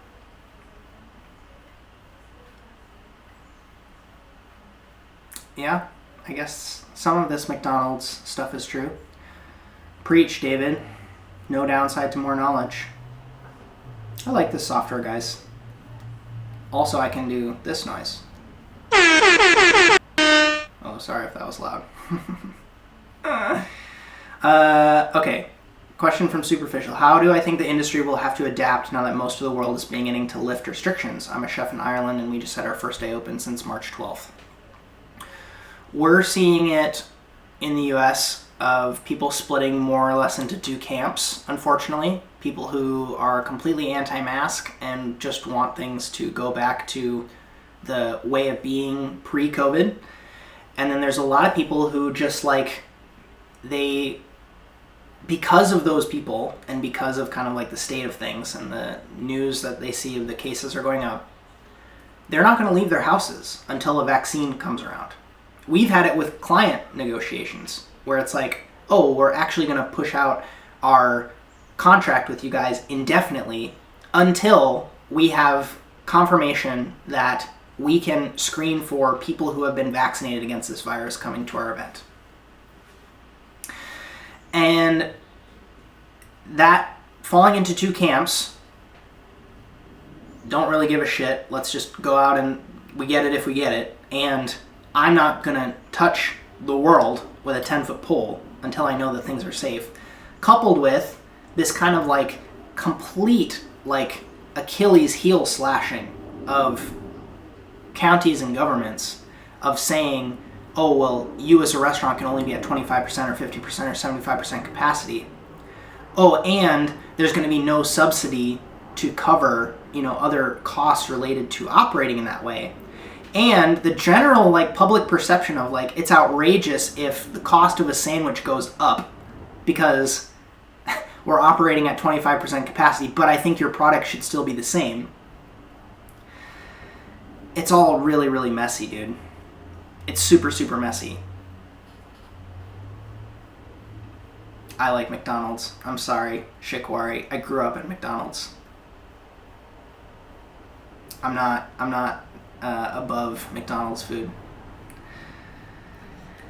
Hell yeah. Learning food photography. Like, these are the types of things that I talk about where it's like, is this going to be a live time or dead time for you? Super, super happy. Yeah, do you guys like this time? Like starting at 4 p.m. on Mondays? Because it seems like G Lau here is like just waking up in Australia.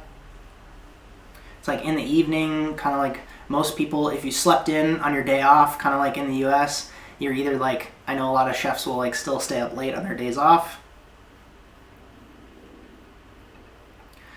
So here's the thing, Arush, with experience in general, and this is where I kind of like, why I enjoy this rep series as its own thing for the people who really want to like spend the dedicated time at home.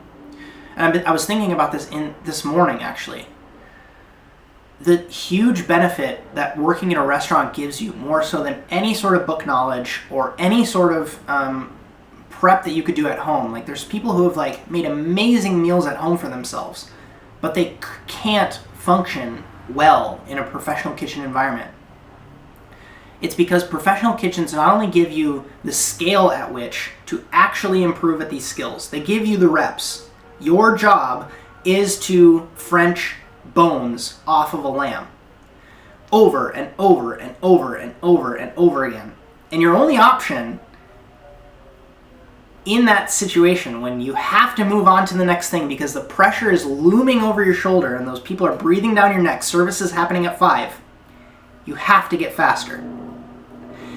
No amount of like lamb that you could do at home can give you kind of like that environment, that kind of like the combination of pressure, motivation, and satisfaction for a job well done that a restaurant can give. There's this great quote that Naval Ravikant gave when someone asked him about like schooling and just getting experience in general, and his answer was very simple, and it's kind of what was the catalyst for me to think about doing courses in general, which was, his answer was skills, not careers. And I think that that's very important and why I'm so focused on bringing this type of education to as many people as I can who are interested in it and motivated to do it. Where it's like, and most of us have seen it, right? Like we aren't spending 6-7 years at a restaurant anymore. People spend 2 years somewhere and it's a long tenure for a lot of people. I lived it, right? Not just in my own career, but with my peers. I was seeing people come and go. Talk about a hyperbaric time chamber. A restaurant can be like that sometimes. You're like, oh my goodness, I've already been here for 6 months, but it feels like 2 years. Favorite restaurants in San Francisco, San Jose area. Did I miss? No. So let me go back to this question. Culinary school for a lot of people is so good because it gives you a structured learning environment, and just on the basis of the assignments that you have to do, you have to make mayo every single day of that week of that class, or for your practical, or whatever. You have this combination of like motivation. There's a deadline. There's judgment that's going to be served at some point in the process, and you're surrounded by other people doing that same thing, so you don't feel like you're alone. That in and of itself contrasts so starkly to cooking at home and reading just about food and doing cookbook stuff, right? And so for a lot of people, that's really good. But the price tag that's attached to a culinary school education, if you're saying that all of those things are the things that you need, the motivation and the deadline and the pressure and the using someone, because like when you make confit duck legs, and you have to peel the meat off of the bones, right, after they're confit. Or even just like butchering duck over and over and over again. You are getting paid to do that experience because the person that's paying you is actually profiting off of the work that you're doing. And if you're looking at it from the perspective of like, I'm getting paid to learn this skill really well. Not just the butchering of duck over and over and over again, but the time management, the communication value, the like being on my feet, the physicality of it, the skill of working with my knife over and over and over again in this way. Like I know, and then, oh my goodness, my knife's dull. I have to learn to go sharpen it, blah, blah, blah, blah. You can condense all of this knowledge and have the other weight of the pressure of just being in that environment. And your skill that you get is so calcified and hardened, and like then you can take that skill, go to somewhere else or talk to someone else and say, I have this thing that's valuable, as opposed to like this someone who just like kind of does it casually. It's like it's cotton fluff, you know what I mean? It's like it hasn't experienced that like pushing on it from all these different sides, right? It's not actually, this is useless, right? Not useless, but it's not as valuable as the other person who has this thing that's like, oh my God, that's amazing. Like you really worked on developing this whole thing, right? that's the difference. I hope that visual, I'm a visual person, so this all makes more sense to me when I explain it that way. Favorite restaurants in San Francisco, San Jose. I haven't spent a ton of time in San Jose. When I did go, I would go to In-N-Out and go to, my friend is the chef de cuisine at Aubergine in Carmel by the Sea, and he would take me to like his favorite like Vietnamese places when we were there. So that's more or less what I know about San Jose. San Francisco, Angler is really, really amazing. Californios, killing the game. Couple Thai places, and Bee Patisserie is like one of my favorite. Like, get a Queen Yimon at Bee Patisserie. You will not be disappointed. Thanks, Russell. All right, Arush. Last question, and we're gonna call it. It's been 90 minutes. What should one do if they are confused for either becoming a chef or making it a hobby? So I heard this other great quote on a business podcast. Something along the lines of, those who understand food or are good at preparing food are never devoid of friends. Or something in that vein. Where it's like, if you can throw dinner parties at your place, or even if it's not at your place, if you are working for someone and they can call upon you to prepare a fun dinner party, or you're the person who brings in stuff to the office because you just like experimenting at home. That love of food can serve you very well in these other things that you're interested in doing. If you decide that you want to negotiate with clients to sell software or air conditioning units or fire trucks, and you can invite those clients from out of town, take them to an amazing restaurant, and because you know how to talk food with the chef there, you always have an amazing experience and you're able to close more deals and your sales numbers are better than anybody else. I think having food as a force in your life often gets rewarded. I think the trap that people fall into, and chefs will often do this as a, sometimes it's a sign of wanting to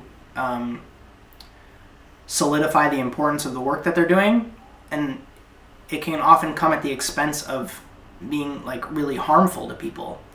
Is that it's like, oh, well, if you're not all in working 12-hour days in a kitchen, like you're not a real blah, blah, blah. And that goes back to my point of like, well, there's actually someone who's probably working a few more hours than you. It's the same with money, right? Like, oh, I don't do this for the money, I only get paid blah, blah, blah. There's someone doing this for less money than you're making. So it's like, are they then better than you? And so I don't want people to get trapped in the idea that if you don't go all or nothing, this use and abuse mindset of being in food, that your contribution to loving it, truly loving it, you as a person, is not valid. I think that's silly.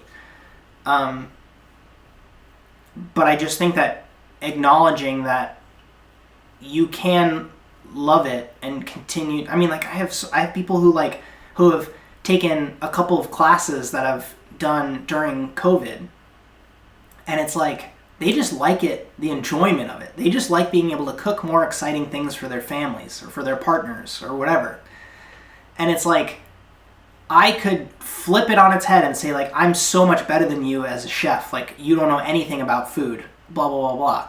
And if that then intimidates them from not wanting to learn more about food or whatever, how harmful is that, And so I think that, because there's also other people that go on the other side of the spectrum where they attach a paycheck to making food and it completely sucks the life out of it for them. And so they would have been better off continuing to do that sales job or the programming job or the working at a bank job or a retail job or an artist. They're painters or a writer. And using food as a way to share experiences with their loved ones or entertain people or whatever, like it can be different things for different people. I think the place where it can get so convoluted is the fact that we all have to eat. you know? And so it turns into this thing where it becomes weirdly competitive. So if you want to do it as a hobby, do it as a hobby. But it's like, you also have to acknowledge that, like, it's not completely useless, you know, if you're not wanting to do any of this stuff. What's up, PB&J? Hello, hello. Hey, Zardrell. I covered this towards the beginning of the podcast, actually, and I don't want to spend too much time on it because I'm going to make this go live and then everybody else can talk about it.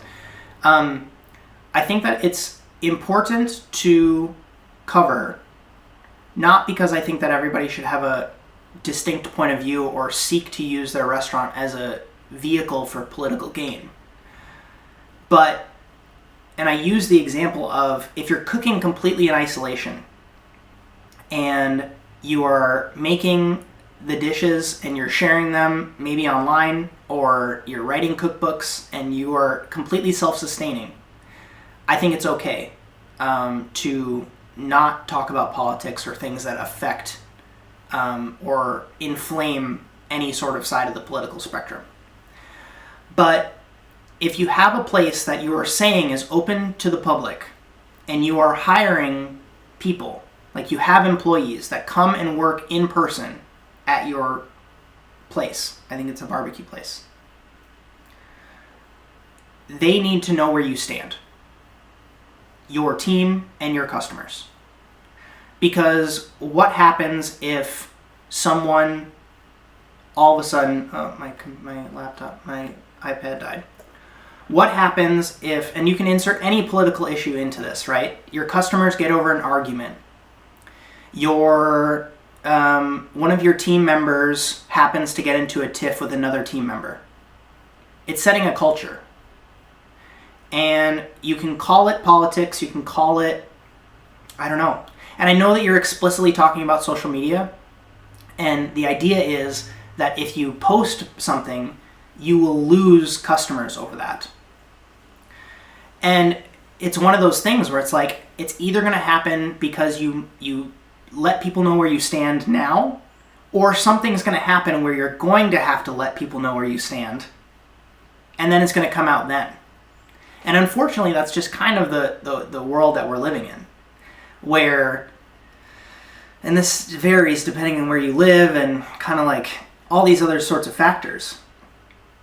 But I'm not saying that you should, the second something comes up, or Donald Trump says this, or Joe Biden says that, or some new policy comes up, you should let everybody know on Facebook and Instagram, here's where we stand as a company.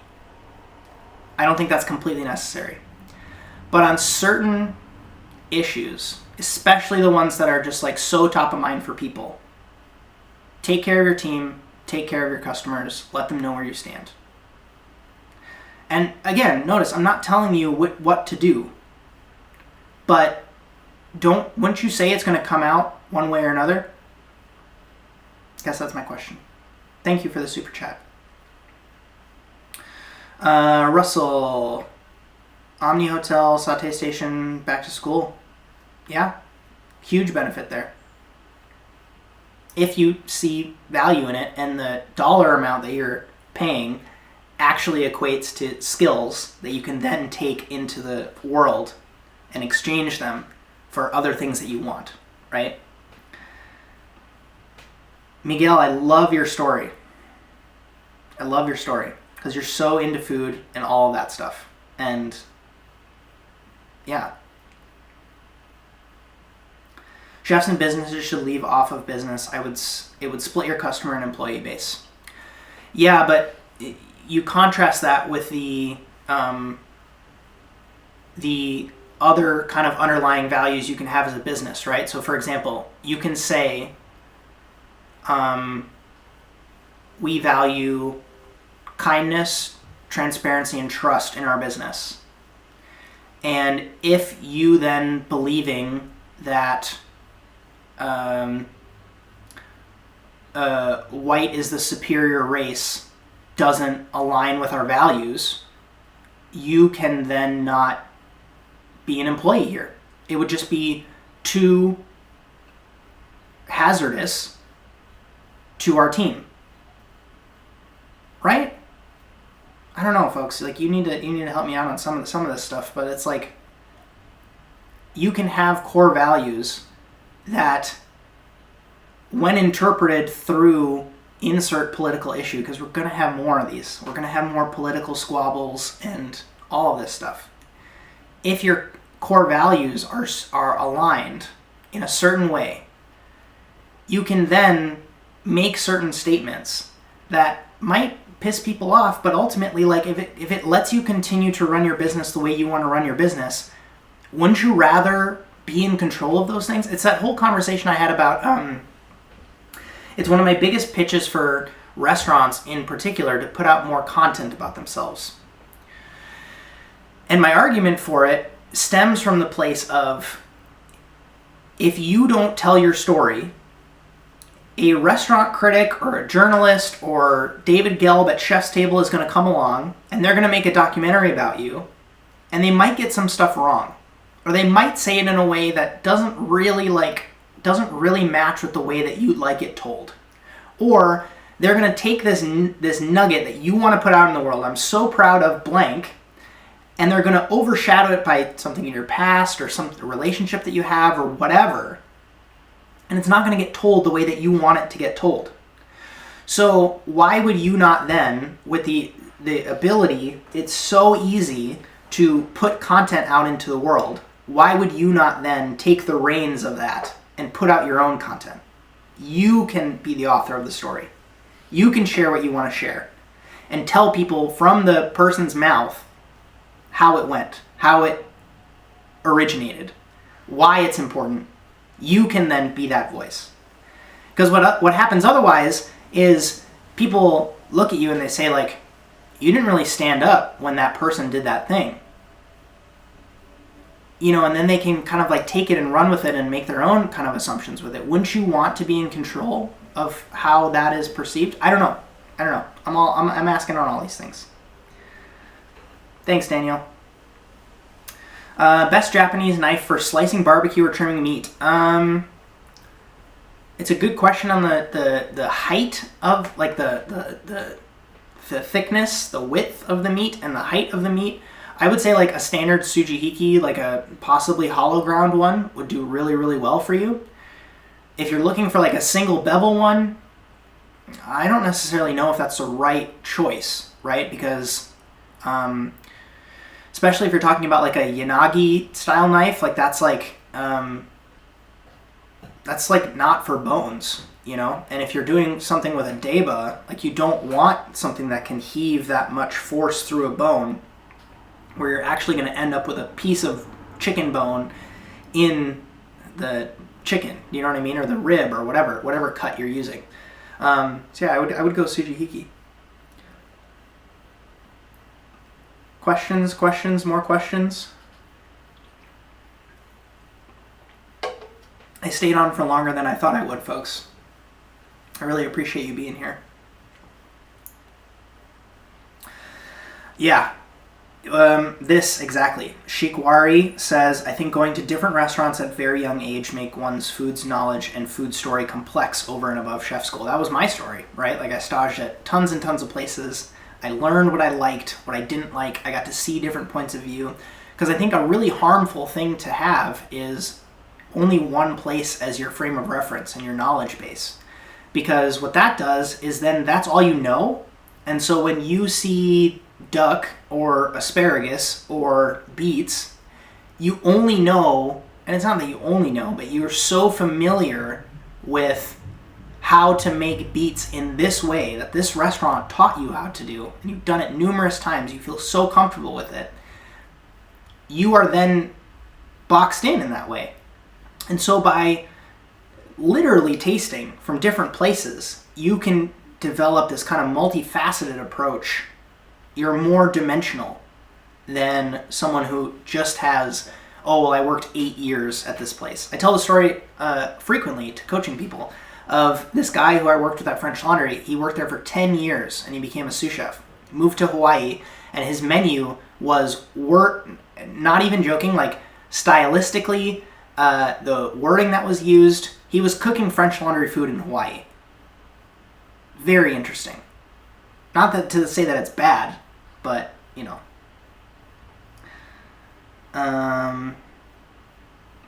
Tobias, what would you say to someone currently completing a non-related degree, planning on fully entering the industry after graduation, but worrying about salary limitations? I often tell the anecdote that you don't have to be the principal chef, owner, idea generator to have an impact on a business. And what I say by that is the fact that, and I'm a clear example of this, right? I am a chef. I run the culinary program at this company that I co-own. But I had to find a business partner who was better at sales than me, better at finance than me, better at marketing than me, better at decor and creative and like bigger picture thinking and HR. Like, there's so many things that I don't do at my own company because that's not the way that we've structured the business. And it ultimately gives me the freedom and the room to do stuff like this, but also to actually focus on the food more. And so what I think we're going to see going forward is there's a lot of chefs that are just that think similarly. And it's not to say that everybody's going to adopt this and this is like the way of the future, but I think there's going to be more options for you going into this next decade than there were the last decade, where you can have a positive impact either partnering with a chef or being part of an organization where a chef is okay with delegating certain things. And you can then say, I work at a restaurant. But I'm not, and the value that you provide is not the fact that you have your skill set. It's the fact that you have your skill set and you can also talk food. Does that make sense? So my friend John, who was a chef first and then became a somm, was able to be so successful in his career because he could talk food with the chef that he was pairing wine with. Does that make sense? So he knew what sauce Chiron was. He knew what dill tastes like when you put it on smoked salmon. He didn't need this kind of like back and forth that some chefs get so frustrated with, where it's like, oh, you have to have the front of house taste everything for them to understand it. So you can then kind of like make that make sense, I hope, if that's kind of, you know. And you're welcome. You're very welcome. I don't know if you already answered this, but how do you keep motivated on cooking? I get a lot of this. These questions on motivation, which I think is very important. But I don't think that it's impossible that you've completely lost the sense of purpose in being attached to that restaurant. That story that I told way in the beginning of the person who just didn't jive with the food. It's a very thankless job. But if you don't, and like, that whole rant I went on about like not being excited about making videos, it's so clear looking back on it why I wasn't motivated to make videos, because it was like every single style of video that I could have made wasn't going to hit with anybody. The state of the world was not positive. And yeah, so it's like dig a little bit deeper. Why are you not motivated, right? Everybody's in a weird state right now, so you don't have to be that judgmental. Let's see. Another question from Zardrell. How do I prep pop-ups? You make all the sides, the meats, and the planning. What do you recommend you doing? What is the baseline equipment? I don't know your menu per se, right? But I think one of two things.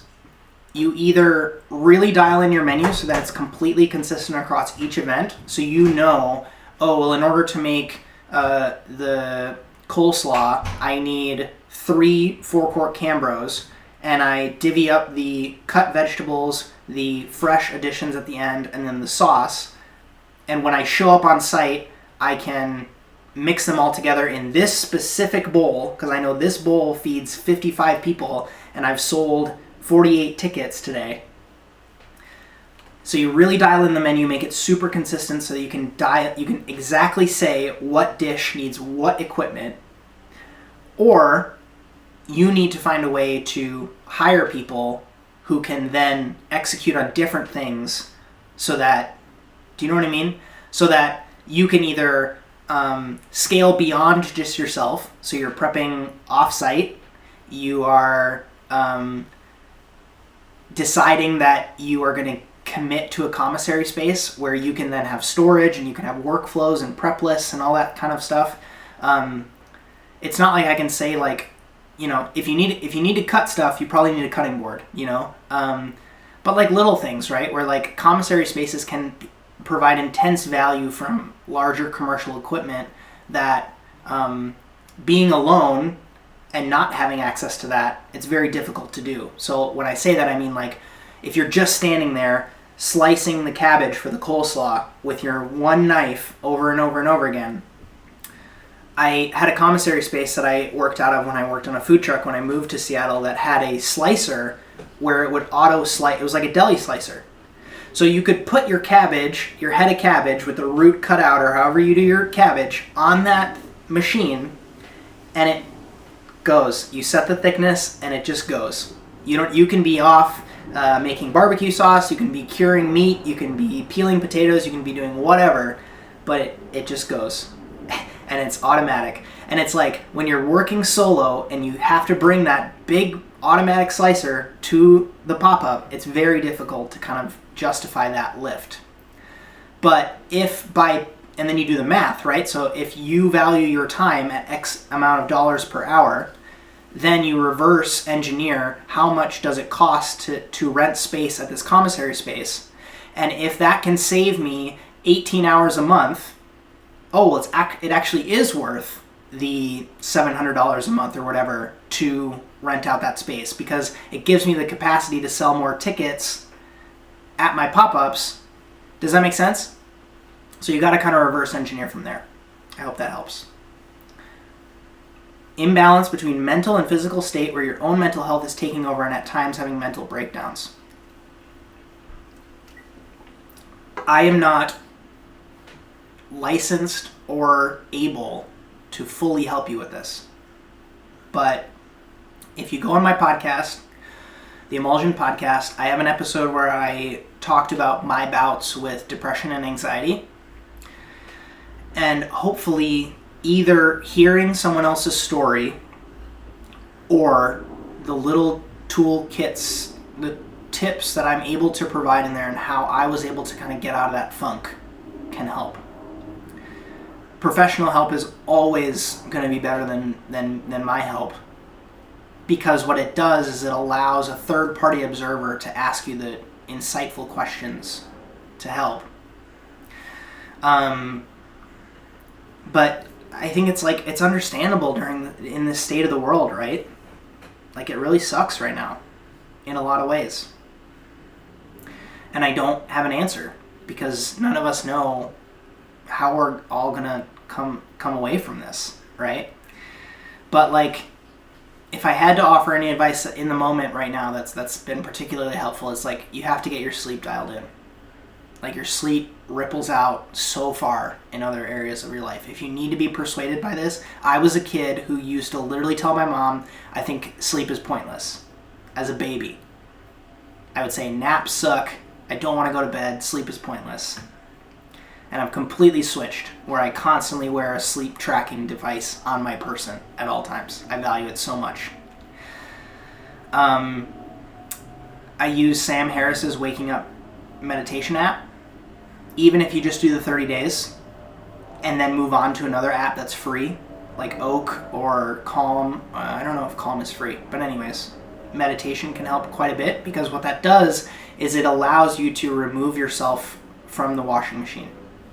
And you can see inside, you can see how thought patterns don't serve you or continue to resurface throughout your day-to-day. And actually, like, I am feeling anxious right now. Like, this is causing anxiety. or, oh, that's what frustration feels like, or any of these sorts of things. Again, I don't want to go on too much about it because I'm not an expert. But yeah, I'm sorry. I really am sorry that you're going through that. It's really hard. Send me an email if you want to chat. Do you invest in a utility van? If you're doing that much scale. Oh, hey, Anne. My mom's name is Anne. Pleasure to give you the info. Did I find it too difficult to get a work visa? I did not. The process by which I got a visa in Norway was that the restaurant that I wanted to work at was willing to apply on my behalf, pay for all the fees that were required. And it's kind of a chicken and egg thing with a lot of these visa things, at least in my experience, where it's like you need to show that you have professional, what is it called? Professional experience, not experience, but why can't I come up with this word? Credentials. You need to have professional credentials that then match with the place that you're going to work. So you can't be a writer going to be a chef. You can't have had English, like writing schooling, and then you're going to be a chef. Same thing with like, oh, you can't be a chef going to apply for a technology company. They want to see that they're having, and this is specific to the type of visa that I was getting, a skilled worker visa. Then in Norway, it was a system where you would tell them how long you wanted your visa for, and you would hope that they granted you either that amount of time or more than that. So the first time I applied for 6 months and I got a year. The second time I applied for a year and I got 3 years. So it kind of depends. And your standing gets better over time, right? So if they see, oh, you came into the country as a skilled worker, you've been able to hold this job, you've been paying your taxes, blah, blah, blah, blah, there's no weird criminal stuff on your record, they're probably going to give you a longer extended stay on your second time applying. But that's the only advice I can give. Yeah, Brittany, this is a really interesting question. Thoughts on cooks making more money on unemployment versus going back to work if their job is still ready available? That's really hard because why would you go back to trading your time for money when the government is telling you that they will just give you the money in exchange for no time? I think that it's a very interesting thought exercise for a lot of people who are just realizing that, like, oh, well, I still want the money part, but I don't want the work part that comes with it. And I think that a lot of people are coming to that realization. What I fear is that people get caught up. People get caught. Sorry guys, my phone's going crazy right now. People get caught when they get used to, oh, I'm making $600 a week on unemployment, and then all of a sudden, because you're not in control of that money. Yes, you're unemployed, and the government is going to give you money, but the amount is so not in your control. Because, yes, it might completely flip off, it might go to zero, it might increase, or it might decrease. And that's like kind of a little bit like, duh, it's got to do one of those three things. But I personally don't like being in a place where I cannot be in control of where my finances are coming from. And if you're okay with it and you're like, this is totally cool, like I'm making a little bit more, I don't have to work as much, I get to spend time with my people, and I am able to flick that switch back on if and when I need to go back to work. More power to you. You do you, take advantage of it, like you're kind of gaming the system a little bit, but like if you can do it with some moral conscience and it's okay, you needed the time off anyways, go for it. What I don't want is for people to say, oh, this is so great, I'm totally taking advantage of the government, making tons, like I'm making $2,400 a month, I'm not working, this is more than I was making at my job, and then all of a sudden it's like, boom, there goes that money. August 1st, some sort of mandate happens, and in your state in particular, that money's gone, and you've become this kind of like you haven't been working, so it's really hard for you to get another job. Your skills are completely like rusty because you haven't been cooking or whatever job you do. And so any time that you have control, like the ability to take agency over your life rather than saying, oh, the government's going to handle it for me, take the agency route every time, because it's gonna pay off in the long run. Yes, you might be able to profit a little bit during this time, but you're going to be way better off if you take that personal responsibility down the road. Love it, love it, love it. Yeah, like I said, please email me if you need help. Is staging expensive? Staging is expensive if you're going to do it for like long periods at a time with no goal in the end to get a job after the fact. So I had a friend who was just like completely okay with his parents bankrolling him staging for like 2 or 3 years, and he never actually got a job working anywhere. And this is also coming from someone who was like, I asked my parents for help as I was like navigating the staging landscape, but it was always with the goal of getting a job at the end of it. And it came with a paycheck at a certain point in time, you know? So it's like, how do you decide when the working for free stops and the I'm committing here for a paycheck starts? And some people get lucky, you know, like there's a lot of stories of people who like, oh, well, they stage for a month and then they do 2 more months, but those last 2 months, their manager gives them cash under the table during that time, because it's like, thank you so much for your work that you're doing for us. You know, so it's different for everybody. Love it that you're heading back to work. Michael Bubble, George W.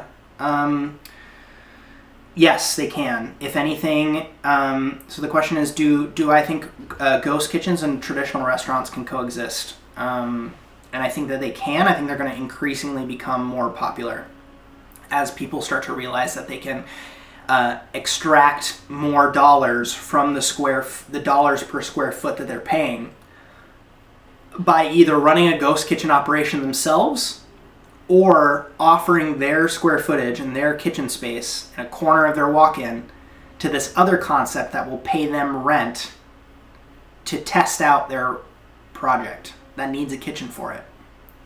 That make sense? I hope that makes sense. All right, guys. And I'm going to answer your question. It's going to be the last question. I really appreciate everybody hanging out. This went way longer than I thought it would, 30 minutes longer. But it's been a blast hanging out. Let's see.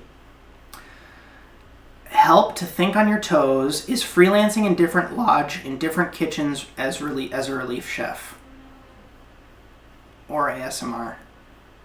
I don't think I understand the question. I'm sorry if I don't understand the question enough. Freelance chefing is hard. It's really hard. After, almost 2 or 3 years of this, of like bouncing around to different kitchens, it's like given me a whole new kind of outlook on people who get to come into the same 4 walls and the same kitchen, and the ingredients that they left in there in the walk-in are still there from last night. The menu is the same. They can see their reservations. It's a completely different ballgame. So happy that this internet held up, the video held up. Really, really appreciate you. You can message me on social media or email me. It's on my website. If you go to my website, justinkhanna.com, there's a big red button at the bottom that says Contact Me. Send me a message. Happy to chat anytime. Okay, I'm about to hit the finish button. This has been great. I feel really good to get a lot of this stuff off my chest and to kind of chat through it with you.